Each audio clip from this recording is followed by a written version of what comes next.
अब बात कसम संविधान की। जी न्यूज पर यह वक्त है बड़े मुद्दों पर बड़ी बहस का, और मैं हूं दीपक चौरसिया। आज की ये बहस उन प्रवचनों से खड़ी हुई है जो किसी बाबा ने नहीं दिए हैं।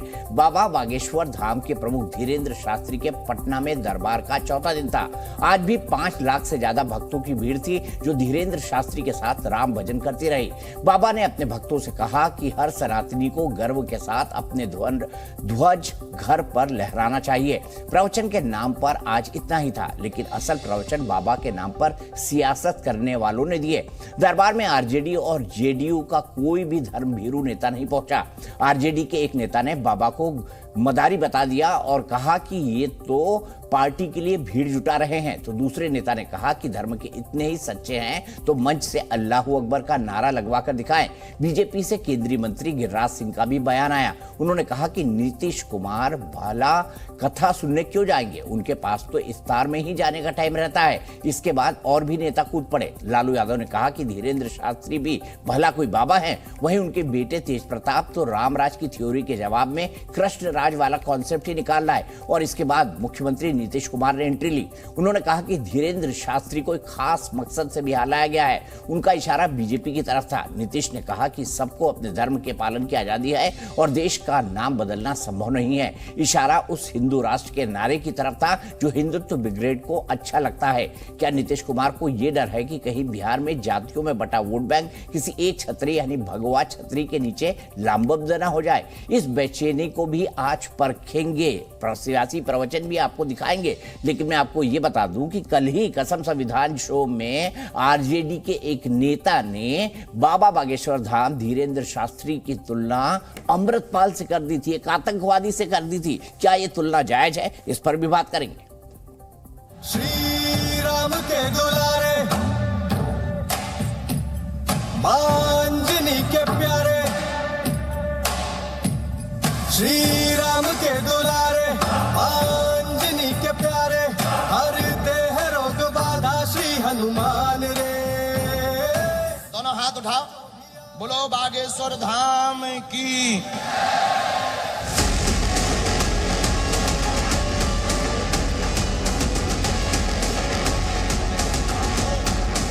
अरे किसी भी धर्म को मानिए, अपने ढंग से करिए, उसमें कोई रुकावट है?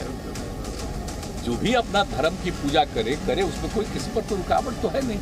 लेकिन इस सब पर नामकरण करना आश्चर्य की बात है। ये पॉलिटिक्स है पूरे तरीके से। ये देश को तोड़ने के लिए ये पॉलिटिक्स रची जा रही है। इसलिए और कोई बाबा आवा टावा आपको हम नहीं जानते। जो कहें कि भगवान नहीं होते, दिव्य शक्तियां नहीं होती, ये सब झूठ है, तो तुम्हारी ठटरी। बाबा को कहूँगा कि अपने मंच पे आप अल्लाह अकबर का नारा लगाइए, ठीक है? जैसे इरफान अंसारी हर जगह बजरंग बली गया नारा लगाता है।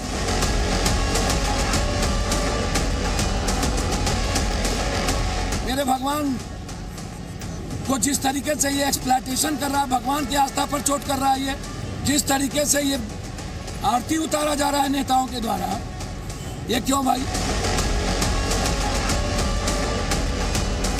मुख्यमंत्री, उप मुख्यमंत्री दिन रात काम करते रहते हैं। केवल इनको इफ्तार में बेचारे को समय मिल जाता है, वो भी काम ही करते रहते हैं। धोखाधड़ी ही उनका पेशा है। यहाँ भी भीड़ जुट रही है। इस देश को शिक्षित ही नहीं होने दिया। इसने भाग्य के आधार पर इस भारत को आज तक बनाए रखा।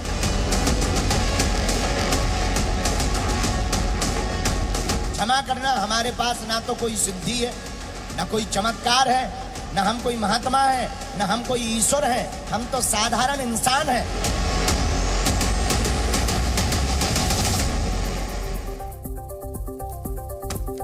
तो बाबा बागेश्वर धाम, देखिए नीतीश कुमार क्या किया गया, किसी खास मकसद के लिए लाए गए हैं तो क्या कोई राजनीतिक मकसद है?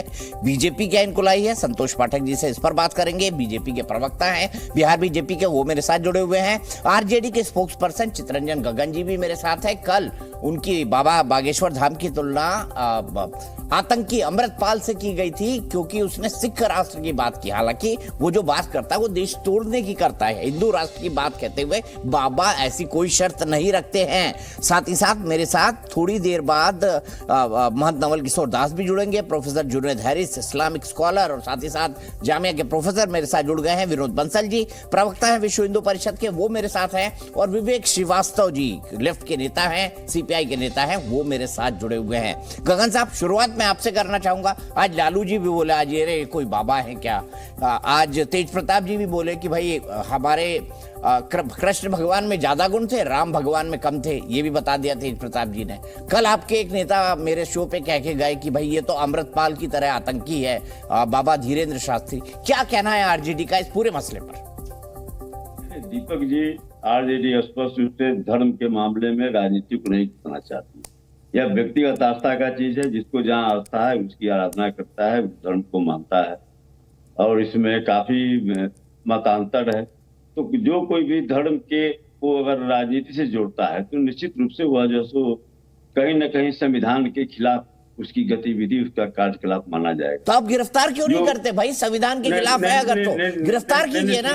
आपके एक नेता ने कह दिया कि अमृतपाल की तरह है ये। सुन लीजिए, इसमें जो है सो जिस ढंग से यह प्रवचन हो रहा है, कथा हो रहा है, कोई पहली बार नहीं हो रहा है। आज भी आप अगर पता लगाइएगा तो बिहार में दर्जनों जगह पर कथा और प्रवचन हो रहा है। हमारे बगल में दो जगह जग हो रहा है, और हरिद्वार से आए हुए हैं जो प्रवचन करने वाले हैं, पैसा लेते हैं, प्रवचन करते हैं। काफी अच्छा संगीत में संगीत के साथ जो है सो इसका श्रीमद् भागवत का कथा कहते हैं, ज्ञान जग हो रहा है।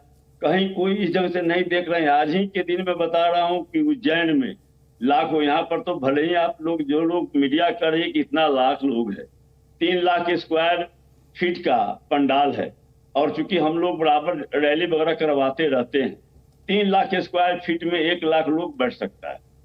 अब 4 लाख लोग हैं, 5 लाख लोग हैं, हो सकता है सब जगह, चूंकि देखिए आस्था से जुड़ा हुआ मामला है। लेकिन जो सबसे गंभीर पक्ष इसका है उस पर किसी ने ध्यान नहीं दिया, और उस पर भाजपा नहीं चाहती कि उस पर चर्चा हो। जो भीड़ जुट रही है इस आशा और उम्मीद से, जो परेशानी है लोगों के बीच में, महंगाई से जो लोग त्रस्त हैं, बेरोजगारी से जो लोग त्रस्त हैं, किसानों को जो उनका आय नहीं मिल रहा है, मजदूरों को उनको जो है सो सही उसका लाभ, उनको जो है सो मजदूरी नहीं मिल रही है, तो एक लाचारी बेबसी। अरे भाई आप मुख्यमंत्री हैं, सब काम आप ठीक से कर सकते हैं। चितरंजन गगन जी, आपने रोजगार का वादा किया, दिए कितने बिहार में ये बताइए। अगर आप पहले मेरे एक सवाल का जवाब दीजिए, क्या बाबा अमृतपाल है? बिहार में 10 लाख नौजवानों को नौकरी दी जा रही है। दी जा रही है ना, दी नहीं गई है। लेकिन तो ये तो आपसे परेशान है, इसीलिए बाबा के आ रहे हैं लोग।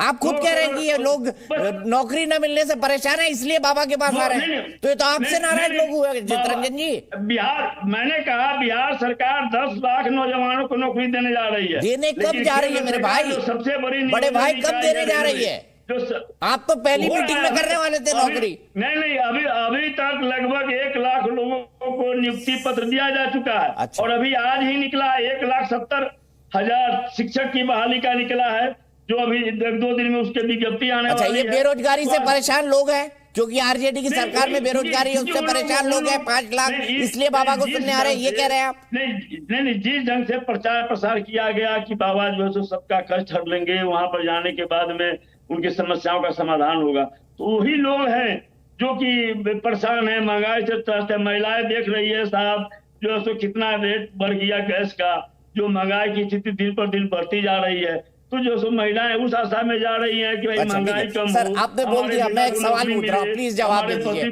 क्या बाबा बागेश्वर धाम अमृतपाल दोनों एक है, एक ही सिक्के में तोलना चाहिए? कल आरजेडी के प्रवक्ता ने कहा था, क्या अमृतपाल और बाबा बागेश्वर धाम एक ही है? देखिए दीपक जी, जो उन्होंने कहा, जिस ढंग से धार्मिक आधार पर आप जो है सो राज्य की बात करते हैं, वही तो वह कर रहा है। वो अभी तो खालिस्तान मांग रहा है धर्म के आधार पर। तो यह जो है सो आप एक तरफ अखंड भारत की बात कर रहे हैं, और आपकी नीतियां जो है देश को विखंडित करने की दिशा में बढ़ रही है। अब उधर कहीं खालिस्तान का मांग होना शुरू हो जाएगा, कहीं पूर्वी उधर तो मतलब आप भी मान रहे हैं कि बाबा जो अमृतपाल जो है और बाबा बागेश्वर धाम दोनों एक जैसे हैं? अगर है तो गिरफ्तारी क्यों नहीं भाई? नहीं, राजनीति से धर्म को जो कोई भी जोड़ रहा है, निश्चित रूप से वह जो है सो इस देश का अहित कर रहा है। ठीक है, अपने अच्छा, अब मैं आपको एक स्टेटमेंट दिखाता हूँ, आपको नीतीश कुमार जी का। सुनिए जरा उसको, नीतीश कुमार जी को सुनिए, फिर मैं आऊंगा। विनोद जी आ रहा हूं मैं आपके पास, नीतीश कुमार जी को सुनिए। प्रचार इसलिए हो रहा है कि अब वहां वाले जिस तरह से बिहार देश भर के मीडिया पर जिस तरह का वो कब्जा किए है, तो बातें नहीं आता। इसको कोई बताता है क्या है बिहार, देश का नाम क्या है, आप जरा बताइए। तो देश का नाम है, उसको बदलिएगा। सब की प्रचार इसलिए हो रहा है कि अब वहां वाले जिस तरह से बिहार देश भर के मीडिया पर जिस तरह का वो कब्जा किए है, तो बातें नहीं आता। इसको कोई बताता है क्या है बिहार, देश का नाम क्या है, आप जरा बताइए। तो देश का नाम है, उसको बदलिएगा। ठीक है, ये भी कहा नीतीश कुमार जी ने किसी खास मकसद से लाया गया था, वो राजनीति की तरफ इशारा कर रहे थे। चित्तरंजन कागन साहब, गलत कहा नीतीश जी ने, खास मकसद से लाया गया मतलब राजनीति के लिए लाया गया। बिल्कुल सही, मकसद तो दिखाई पड़ रहा है। मकसद तो मैंने कहा कि आज भी बिहार तो मैं मानूं आरजेडी की ऑफिशियल लाइन है, आप प्रवक्ता हैं कि अमृतपाल और बाबा धीरेन्द्र शास्त्री बराबर हैं। नहीं, सुनिए, मैं कह रहा हूं कि जो कोई भी धर्म के आधार पर इस राष्ट्र की बात करता है, देश की बात करता है, इसका मतलब कि वह उसके ईमान में कहीं न कहीं खोट है, और जो है सो वह इस देश को बांटना चाह रहा है, देश में अव्यवस्था पैदा करना चाह रहा है, धार्मिक नफरत और घृणा पैदा करना चाह रहा है, भाई भाई को लड़ाना चाह रहा है, गंगा जमुनी संस्कृति को वह नष्ट करना चाह रहा है। इसमें कहीं तो मत नहीं है। गिरफ्तार क्यों नहीं कर रहे चित्तरंजन जी? गिरफ्तार करिए ना, इतना खतरनाक काम अगर बाबा बागेश्वर कर रहे हैं तो गिरफ्तार करिए, आपकी सरकार है। नहीं, वह भाजपा चाह रही है कि कुछ ऐसा माहौल बने। देखिए दीपक जी, आप देखिए, जो चीज नहीं कुछ कहा जाता है, भाजपा के लोग अपने मुंह से उस बात को कर रहे हैं, अपने से कह भी रहे हैं, सवाल भी कर रहे हैं, अपने से जवाब भी दे रहे हैं। अब उन्हीं के जो आयोजक हैं, उनके द्वारा कल कहा गया कि मैंने निमंत्रण दिया, और आज अश्विनी चौबे कह रहे कि मैंने निमंत्रण कहाँ दिया गया। तो कौन लोग है, एकदम खुला हुआ मैंने सीन है, कोई छुपा हुआ नहीं है, तो सामने फ्रंट पर है। क्योंकि 24 का चुनाव। संतोष पाठक जी, आप लेकर आए हैं, आप इनके नाम पर राजनीति करा रहे हैं, ये आरोप लगा रहे हैं चित्तरंजन कागन, लेकिन अभी भी इतनी खतरनाक बात कर रहे हैं, देश बांटने की साजिश, बाबा बागेश्वर धाम। सरकार गिरफ्तार क्यों नहीं कर रही, मुझे नहीं समझ आ रहा है। बताइए संतोष जी, ये आपके द्वारा प्रायोजित है सब कुछ। दीपक जी, ये पूरा मसला जो है ये शुरू ही हुआ राजद के जब नेताओं ने इस पर बयान देना शुरू किया कि बाबा बिहार में क्यों आ रहे हैं, उनको गिरफ्तार कर लेंगे, एयरपोर्ट से ही बाहर नहीं जाने देंगे। जब लालू जी के अनपढ़ बालक ने ये बात कही तो बिहार में ये राजनीतिक विमर्श का केंद्र बना। उसके बहुत पहले से लोग जानते थे कि बाबा बिहार में आने वाले हैं, लेकिन राजनीतिक विमर्श का हिस्सा नहीं था वो। जब पॉलिटिकल पार्टीज के, खास करके महागठबंधन के नेताओं ने इस पर जब बयानबाजी शुरू की, उसके बाद से ये पूरा विमर्श राजनीतिक केंद्र में आया और तब से ये चर्चा का विषय बना हुआ है। देखिए, हमारा 2-3 प्रमुख विषय है दीपक जी, जिस बात को मैं कहना चाहता हूं।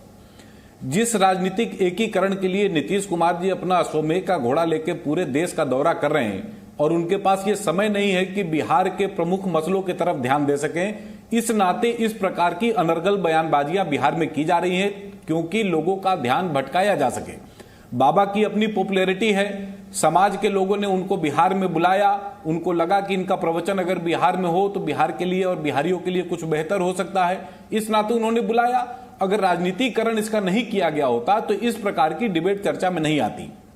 मैं इस बात को ऐसे एस्टैब्लिश करता हूं दीपक जी कि नीतीश कुमार जी जो पूरा राजनीति एकीकरण का जो विषय लेकर घूम रहे हैं देश में, वो तुष्टीकरण के नीतियों पर आधारित है। जिन जिन दलों के पास वो जा रहे हैं पिछले 2-3 महीने से, आप उन दलों के प्रमुखता से जो वोट बैंक रहा है, उनका कोर वोट बैंक जो रहा है, उसको ठीक से आप ध्यान से देखेंगे तो आपको ये बात समझ में आएगी कि किस प्रकार के लोगों को एकीकरण करना चाहते हैं और उनका कोर वोटर बेस क्या है।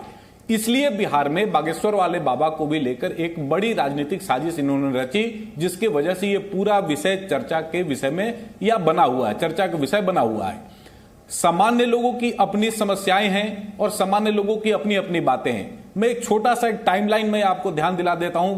गगन जी ने जो बात कही उनको थोड़ी सी बात हो चुकी, कभी कभी विस्मृति हो जाती है राजद के लोगों को, तो वो बात मैं याद दिला देता हूं। 2020 के चुनाव में नीतीश कुमार जी जब हमारे साथ चुनाव लड़ रहे थे तो लालू यादव जी के बड़े छोटे सुपुत्र तेजस्वी यादव जी ने जब घोषणा की कि हम लोग 10 लाख सरकारी नौकरी पहले कैबिनेट के बैठक में देंगे, तो नीतीश कुमार जी ने चुनावी सभाओं में यह बात कही कि 10 लाख नौकरी कहां से दोगे? बाबूजी जिस जेल में बंद है उस जेल से पैसा लेकर आओगे कि आप पैसा जो तुम्हारे बाबूजी ने जो काला धन कमाया है उसमें से दोगे कि लोगों को नौकरी दी जा सके? अब देखिए 2022 में घटनाक्रम बदला, नीतीश जी उस तरफ चले गए। वहां जाने के बाद जब हमने पूछा कि 10 लाख नौकरी कब देंगे तेजस्वी यादव जी, तो नीतीश कुमार जी ने उसके उल्टे में यह कहा, उसके प्रत्युत्तर में यह कहा कि 10 लाख कौन पूछता है, हम लोग 20 लाख नौकरी देंगे। आज जब बिहार में इनकी सरकार को 10 महीने से ज्यादा का वक्त हो चुका है और कम से कम 25 कैबिनेट की बैठकें बिहार में हो चुकी हैं और आज तक 10 लोगों को भी नौकरी इन लोगों ने नहीं दिया है। 10 लोगों को भी नौकरी महागठबंधन की सरकार ने दिया है। आज हम रोजगार पे बात नहीं कर रहे हैं, आगे चलेंगे संतोष जी, आगे चलेंगे। इससे मैं आपसे ये भी पूछूंगा, आ रहा हूं दीपक, क्या बाबा को बीजेपी लेकर आई है? इसका सीधा जवाब दीजिए। क्या ये आपका संयोग नहीं, राजनीतिक प्रयोग है, क्योंकि आपका जनाधार खिसक गया है? ना हमारा देखिए दीपक जी, हम लोगों का जनाधार न कहीं खिसका है। हम लोग 40 से 42% के वोट पर यहां पर बैठे हैं और ज्यादा दूर जाने की आवश्यकता नहीं है। पिछले 3 उपचुनावों के जो 3 उपचुनाव हुए हैं बिहार में महागठबंधन के बनने के बाद, वो तीनों चुनाव, हम 2 चुनाव उसमें से हम लोगों ने जीता, 1 चुनाव महागठबंधन जीता है। वो भी महागठबंधन का उम्मीदवार अनंत सिंह जी थे, उनका व्यक्तिगत वोट था, इस नाते जीते। और दोनों उपचुनावों में हमें कम से कम 46% वोट मिला है और महागठबंधन वहां पर 41-42% वोट बैंक पे अटका हुआ है। तो हमारे पास जो जमीन आगे बढ़ते क्या जनाधार में बिहार में वो महागठबंधन तो सोच भी नहीं सकता। हमारा ये कहना है कि बिहार में छोटा रखिए ना। चित्रंजन जी, आपसे भी रिक्वेस्ट है, 1 घंटे की बहस है, कई सारे लोग हैं, महंत नवल किशोर दास भी जुड़ गए, महामंडलेश्वर मेरे साथ। विवेक जी, मेरा सीधा सवाल, तुष्टीकरण की राजनीति, टोपी पहनेंगे, रोजा इफ्तार में जाएंगे, लेकिन कोई बाबा बुला ले तो नहीं जाएंगे, यही है ना आपकी राजनीति? जी नहीं, ऐसा, और उसको आतंकवादी बता देंगे अमृतपाल के बराबर। सांप्रदायिकता एक अलग इशू होता है। नहीं, अगर इतिहास में आप जाएंगे तो रथ यात्रा को रोका कहां गया था? इसी बिहार में रोका गया था। आडवाणी जी को कहां डिटेन किया गया था? इसी बिहार में डिटेन किया गया था। और लालू यादव जी ने तो पार्लियामेंट में भी कहा कि मैंने उनको डिटेन जरूर किया, लेकिन अपोजिशन के नेता है, उनके कंफर्ट का पूरा ध्यान रखा, उनकी रिस्पेक्ट का पूरा ध्यान रखा, रेगुलर उनसे फोन पे संपर्क में रहा। तो कोई मनमुटाव की बात नहीं है, बात कॉन्स्टिट्यूशन की है। आपने अमृतपाल जी की बात करी, अमृतपाल सिंह की, तो अमृतपाल सिंह का इंटरव्यू जो एयर हुआ था, आप तो ऐसे ना थे, अमृतपाल जी बोला नहीं, आवाज सुन ले, नहीं, कोई जी भी नहीं है। अमृतपाल सिंह कह रहा था, जी निकला, सुनते रहिए। अमृतपाल सिंह के इंटरव्यू के अंदर क्लियरली ही सेड कि भाई अगर आप ये एक कॉस्मोपॉलिटन देश है, कॉम्प्लिकेटेड देश है, अनेकों जातियां हैं, धर्म है, अनुसूचित जनजातियां भी हैं, वो और एक कॉम्प्लिकेशन है। तो इतने कॉम्प्लेक्स देश के अंदर अगर आप एक धर्म विशेष के राष्ट्र को बनाने की बात करोगे तो बाकी लोग भी करेंगे। ये अमृतपाल के इंटरव्यू को मैं कोट कर रहा हूं, और कहा कि अगर आप हिंदू राष्ट्र की बात कर रहे हो तो मैं खालिस्तान अगर मांग रहा हूं तो मैं कहां गलत हूं? कल कोई इस्लामिक राष्ट्र, मतलब आप कह रहे हैं अमृतपाल ठीक कह रहा है, वो देश तोड़ने की बात कर रहा था। बागेश्वर धाम ने नहीं कभी नहीं कहा कि देश तोड़ दिया जाए। नहीं, तो यहां भी तो तोड़ने की बात हो रही है, यहां भी तोड़ने की बात हो रही है। यहां हिंदू राष्ट्र अगर बनेगा तो धीरेन्द्र शास्त्री आकर के बताए ना ड्राफ्ट में कि उस हिंदू राष्ट्र में किसका क्या स्टेटस होगा, लोग अन्य धर्मों के यहां रहेंगे नहीं रहेंगे, क्या सारा कुछ एक धर्म विशेष के हिसाब से चलेगा, कॉन्स्टिट्यूशन में बदलाव होगा। विनोद बंसल जी को ले आते हैं, विनोद बंसल जी बताइए, वो बता देंगे आपको, विनोद बंसल जी बता देंगे, वो तैयारी करके आए। संतोष जी 1 मिनट रुक जाइए, 1 मिनट रुक जाइए, मैं आऊंगा आपके पास। विनोद बंसल जी, तीसरी पट्टी की है कि देश दीपक जी देखिए, ये देश, एक मिनट दीपक जी, ये देश जो है ना धर्म प्रेमी देश है, और जिस धर्म प्रेमी देश में राजनीति के साथ में ये जो धर्म की बात कर रहे हैं कि राजनीति को धर्म से अलग रखना चाहिए, मुझे लगता है यही सबसे बड़ी विकृत मानसिकता का परिचायक है। अगर धर्म को अलग कर दोगे राजनीति से तो वो तो अधर्मी राजनीति हो जाएगी। राजनीति का धर्म से अलग होना ही नहीं चाहिए। हाँ, संप्रदाय से अलग रहना चाहिए। किसने कह दिया आपसे? राजनीति को ये किसने कह दिया आपसे? पक्षपात से अलग रहना चाहिए। और कौन निर्णय लेगा कि कौन सा धर्म राजनीति को दिशा देगा? बीच में नहीं बोलते विवेक जी। नहीं, आप बता दीजिए ना, कौन निर्णय लेगा कि कौन सा धर्म सही है और कौन दिशा देगा देश को? जी की है, अरे जी न्यूज है भैया, कोई वो नहीं है, कोई छोटा मोटा चैनल। वो ठीक है, उसका बीच में जो कुछ भी चकते रहो भैया। धर्म व्यक्तिगत होता है, अध्यात्म व्यक्तिगत है। बुद्ध से लेकर के बड़े बड़े संत महात्माओं ने सांसारिक जीवन को छोड़ दिया। दीपक जी, विश्व हिंदू परिषद पहली संस्थान है जो कह रही है अध्यात्म और धर्म जो है वो सांसारिक जीवन में है। आपने तो त्याग की नई परिभाषा कर दी। प्लीज आप विनोद जी को जवाब दीजिएगा, मैंने इसीलिए आपको बुलाया जी। अपने नाम को सार्थक करिए जी, थोड़ा सा विवेक रखिए और विनोद जी के बीच में ना बोले। विनोद जी अपनी बात जल्दी कंक्लूड करें, बहुत लंबा वक्त आप लोग ले रहे हैं, बोले।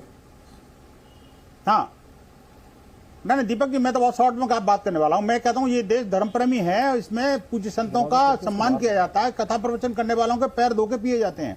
और ये जो बिहार की पावन धरती है, वहां पर तो बड़े बड़े संतों ने जन्म लिया और बड़े बड़े संत आकर प्रवचन करने हैं। लोग तो अपना घर छोड़ करके परिवार के साथ जाकर के और 3-3 दिन 5-5 दिन तक पूज्य संतों के श्री चरणों में बैठते हैं।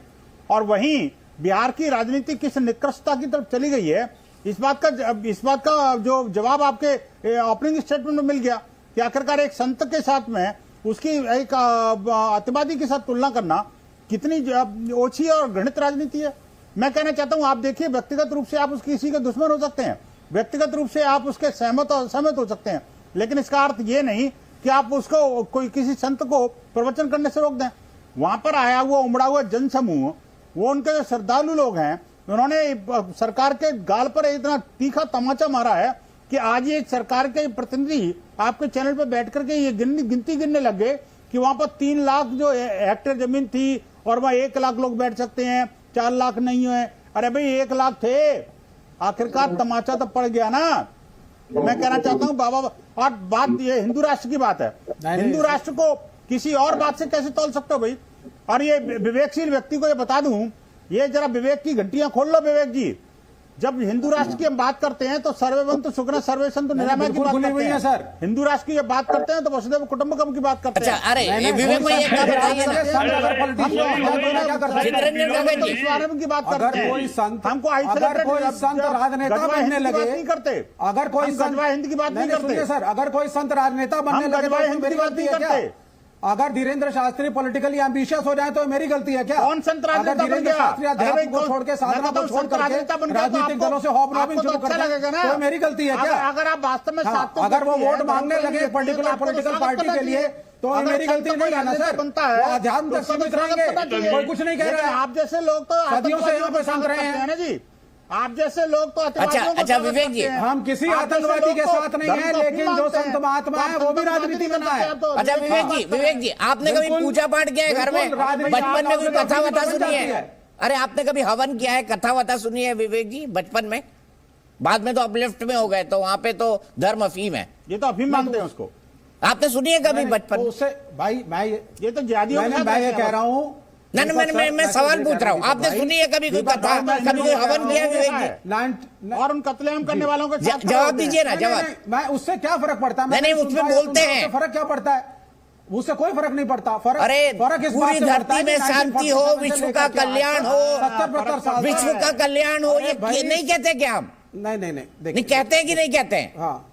कोई और धर्म में होता है ऐसा, कोई और मजहब में होता है जब विश्व कल्याण की बात की जाए? विश्व के कल्याण के लिए सर नहीं विश्व के कल्याण क्या भाजपा की हिंदू राष्ट्र है? अरे सर मैं भाजपा की बात ही नहीं कर रहा हूँ सर, मैं तो आपके धर्म की बात कर रहा हूँ जिसको आप अफीम मानते हैं। चलिए मैं महंत नवल किशोर दास के बात करता हूँ। महंत नवल किशोर दास जी, मुझे वो चैंटिंग मनाइए जो हम कहते हैं ना कि वो आखिरी में हवन जब आप करते हैं और जब पूर्णाहुति करते हैं उसके बाद ये प्रार्थना करते हैं ना, प्राणियों में सद्बुद्धि हो, विश्व का कल्याण हो, ये क्या बोलते जरा एक बार बता दीजिए विवेक जी को।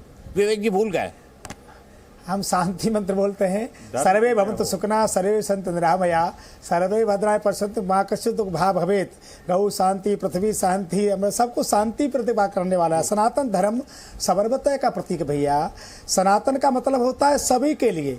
हमारे यहाँ तो कहा सी राम मैं सब जगह जानी करो प्रणाम जोहर सारी पॉलिटिकल पार्टी हमारे लोगों ने कहा सब लोग आ गए। अरे आप कहाँ है भाई, आपके लिए तो अफीम है। अरे आप कहाँ है उसमें भाई, आपके लिए तो अफीम है विवेक भाई। सुनिए अरे भैया पकड़ रहा हूँ ना, नहीं आपको ही सुन रहा था सारी पॉलिटिकल पार्टी, तब से मैं आपको ही सुन रहा था, सभी धर्मों को, सभी तब से मैं आपको ही सुन रहा था, अनुसूचित जनजातियों तब से मैं आपको ही सुन रहा था, नहीं हमने कहा नहीं, हम तो सब हमारे हैं, आप एक पॉलिटिकल, सब प्रत्येक व्यक्ति हमारा है जी, हर भारतीय हमारा है, मानिए फिर आप, हर भारतीय हमारा है, फिर जब हम उतना ही सम्मान करते हैं। तो राजनीति फुल है क्योंकि धीरेन्द्र शास्त्री जी पहुंचे हुए हैं बिहार में, पटना के पास उनकी कथा चल रही है और इस कथा में लाखों की भीड़ आ रही है। ये विवाद में कैसे आई? क्योंकि तेज प्रताप जी ने, जो लालू यादव के बेटे हैं, उन्होंने बाबा बागेश्वर पे दूसरे धर्म का अपमान करने का आरोप लगाया। यह आरोप लगाया कि वो भाई और भाई को लड़ाते हैं, इसलिए वो लठ तैयार कर रहे थे उनके लिए और सार्वजनिक तौर पे उनके फोटो भी आए। उसके बाद कई तरह के बयान आए, फिर बयान आए, फिर बयान आए, तो बीजेपी ने इसे एक मुद्दा बना लिया और बीजेपी के तमाम नेता पहुंच गए धीरेन्द्र शास्त्री की अगवानी करने और उनकी आरती उतारने। अब इस पर आरजेडी क्या कह रही है? आरजेडी कह रही है कि भाई ये और अमृतपाल तो बराबर हैं जिसने इस खालिस्तान की मांग की। फिर दूसरी बात और क्या कह रही है आरजेडी? आरजेडी कह रही है कि संविधान विरोधी, देश विरोधी बात है क्योंकि धर्म का राजनीति के अंदर इस्तेमाल हो रहा है। नीतीश कुमार क्या कह रहे हैं? नीतीश कुमार ये कह रहे हैं कि किसी खास प्रयोजन के लिए इनको लाया गया है। तो मैं दोनों बाबा और अमृतपाल के नारों की तुलना कर रहा हूं, ये सैयद फैजल अली नेता आरजेडी ने कहा और गगन साहब ने बोल दिया कि हाँ, अमृतपाल और वो दोनों बराबर हैं। फिर से आता हूं बहस के ऊपर। मेरे साथ विवेक श्रीवास्तव जी लेफ्ट के नेता हैं, विनोद बंसल जी विश्व हिंदू परिषद से हैं, प्रोफेसर जुनैद हरीश, माफी के साथ आपको मैं आ नहीं पाया, मैं आपके पास ही आऊंगा, महंत नवल किशोर दास हैं, चित्तरंजन गगन जी हैं और संतोष पाठक हैं, स्पोक्स पर्सन बीजेपी के।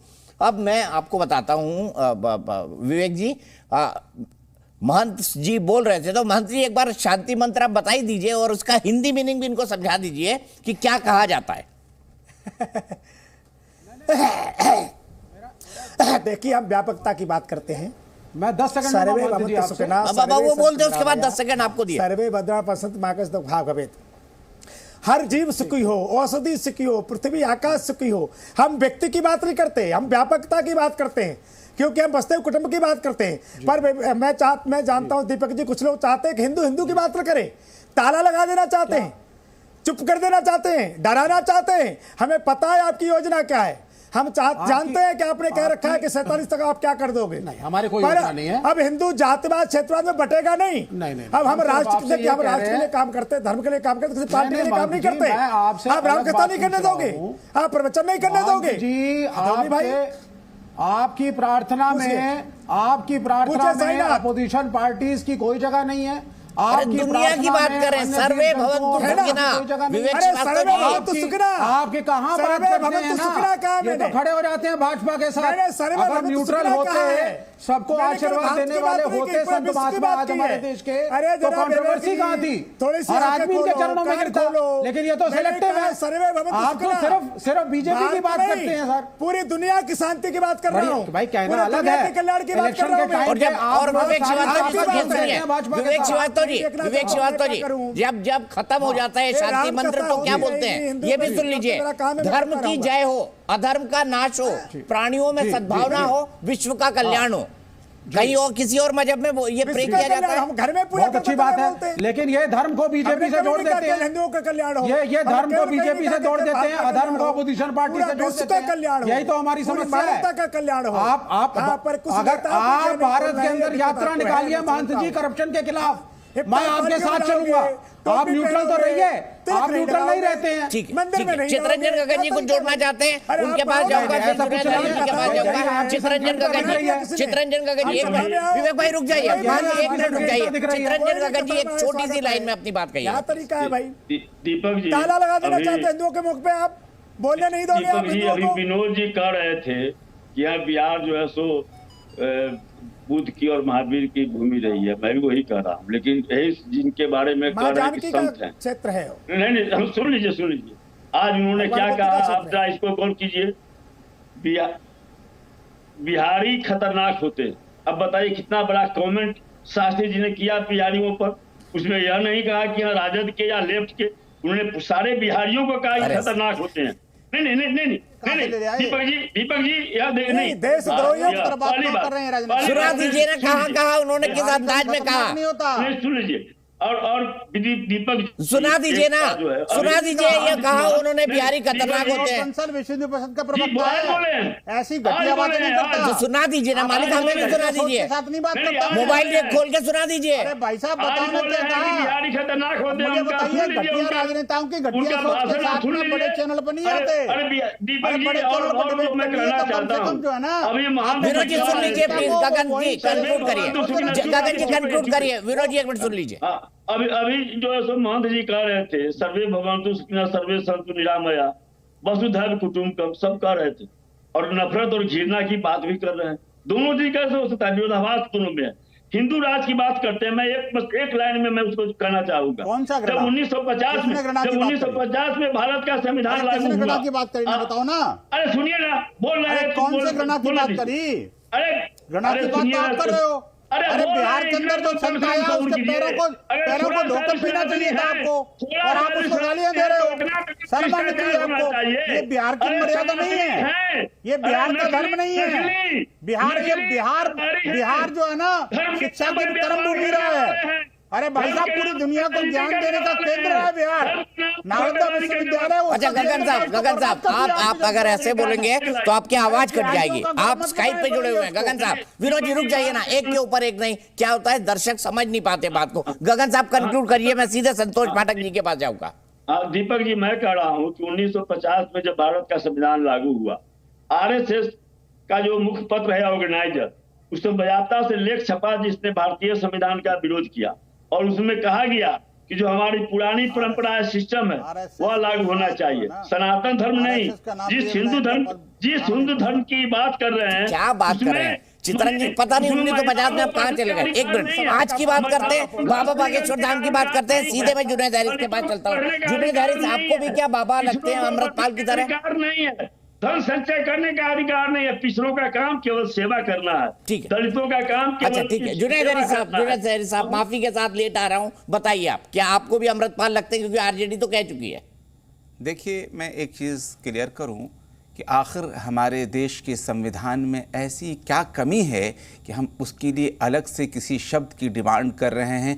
चाहे वो शब्द हिंदू राष्ट्र हो, चाहे वो शब्द जैन राष्ट्र हो, बौद्ध राष्ट्र हो, सिख राष्ट्र हो, मुस्लिम राष्ट्र हो, आखिर हम किसी भी धर्म को किसी भी मत के हवाले से समझने की क्यों कोशिश करते हैं? हमारा संविधान तो हर मत पर चलने की, हर मत को मानने की और हर मत के प्रचार प्रसार की अनुमति देता है। आप खूब अच्छी तरह से हिंदू मत का प्रचार कीजिए, लेकिन आपका यह कह देना कि हिंदू राष्ट्र, जाहिर सी बात है ये कहीं ना कहीं आप एक, अगर इसको सही कहेंगे तो ये बिल्कुल गलत नहीं कह सकते हैं अगर कोई सिख राष्ट्र की बात करेगा तो। ठीक है, इसलिए कि ये संविधान को तोड़ने वाली बात है। मैं समझता हूं, मैं एक चीज कहना जरूरी समझता हूं, हम किसी भी बाबा के हवाले से या किसी भी मौलवी पंडित के हवाले से जरूर कहना चाहेंगे कि काश वो देश निर्माण के लिए बात करते, ऐसी टूटने वाली और तोड़ने वाली बातों से बचने की कोशिश करते। एक चीज और आपने एक बात कही है, मैं उसको भी जरूर कहना जरूरी समझता हूं। कोई जिहाद नहीं सिखा रहा है। दूसरी बात मैं ये कहना चाहता हूं, दीपक जी आप बार बार कह रहे हैं कि सिर्फ हिंदू धर्म के अंदर ये कहा जाता है देश शांति की बात। मैं कहता हूं हिंदू धर्म में कहा जाता है, बहुत अच्छी बात है, लेकिन मैं आपको बता दूं इस्लाम जब इस्लाम का शाब्दिक अर्थ ही होता है शांति, और उसका ओवरऑल मतलब होता है कि एक ऐसी जीवन व्यवस्था के सामने अपने आप को समर्पित कर देना जिसके द्वारा हमारी व्यक्तिगत और हमारी सामाजिक ओवरऑल यूनिवर्स के अंदर शांति आ जाए। जब हम मिलते हैं तो अस्सलाम वालेकुम कहते हैं कि आपके ऊपर सलामती हो। प्रॉफिट मोहम्मद सल्लल्लाहु अलैहि वसल्लम के बारे में कुरान में कहा गया, महंत जी को जोड़ना चाहते हैं। ठीक है आप अरे मैंने एक मंत्र बता दिया, शांति मंत्र, कुछ आप भी समझा दीजिए मुझे। जी मैं वही बता तो रहा हूँ। वमा अस्सलामु अलैकुम का मतलब ही होता है कि सलामती हो, शांति हो। सलाम का मतलब शांति के होते हैं, यही होती है। इस्लाम का मतलब ही शांति के हुआ करते हैं। और प्रॉफिट मोहम्मद को कहा गया कि वमा अरसलनाका इल्ला रहमतल लिल आलमीन, की पूरी यूनिवर्स के लिए आपको रहमत बना करके भेजा गया है, दयालु बना करके भेजा गया है। कट्टरवाद फैला है, जिहाद फैला है, आतंकवाद फैला है। ठीक है भाई, कट्टरवाद जिहाद ऐसा है कि हम जिहाद को ज्यादा से ज्यादा अगर कह सकते हैं जो आप देखते हैं कि रावण के खिलाफ श्री राम जी ने किया, जो श्री कृष्ण जी ने सहायता करके पांडव और कौरवों की जो सहायता की, आप इसको क्या कहेंगे? सबका भला हो बता दो हमें। हम सबका भला की बात करते हैं। वमा अरसलनाका इल्ला रहमतन लिल आलमीन, अल्हम्दुलिल्लाह रब्बिल आलमीन।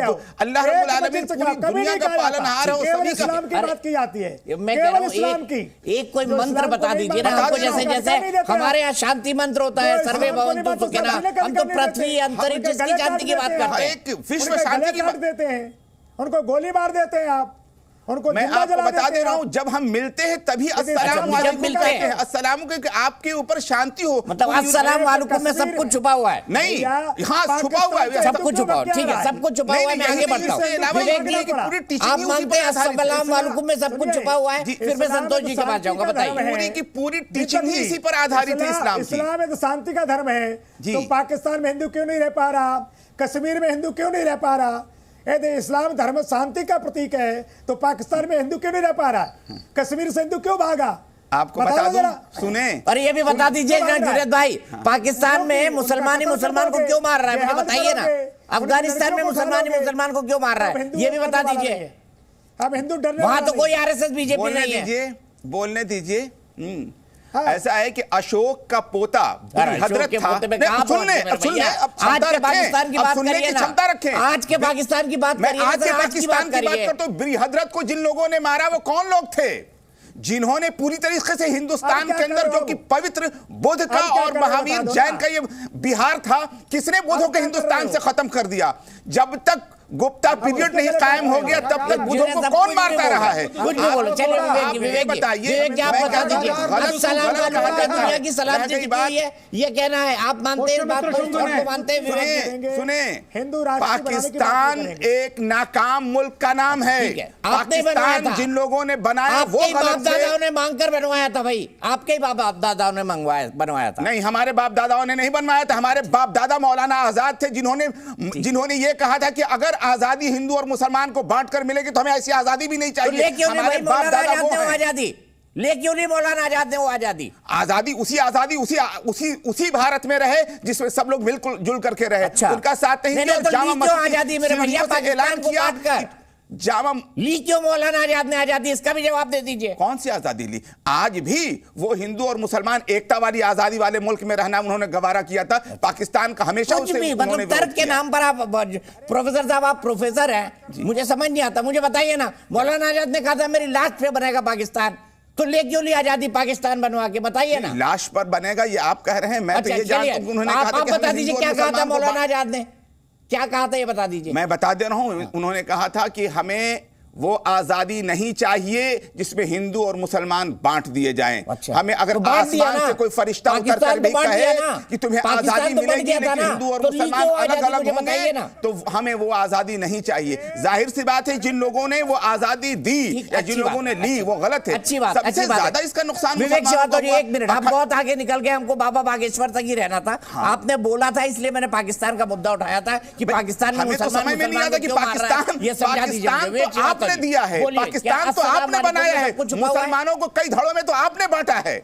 आप अपनी गलती को हमारे सर क्यों दे रहे हैं? हमारा दुश्मन अगर कोई एक मुल्क दुनिया में हो सकता है तो वो पाकिस्तान है, इसलिए कि हमें काट करके बना है वो। ठीक है, अब बोलिए विवेक जी। बहुत खूब। देखिए, मैं सिर्फ ये कह रहा था कि यहाँ इस्लाम वर्सेस हिंदू की डिबेट नहीं है।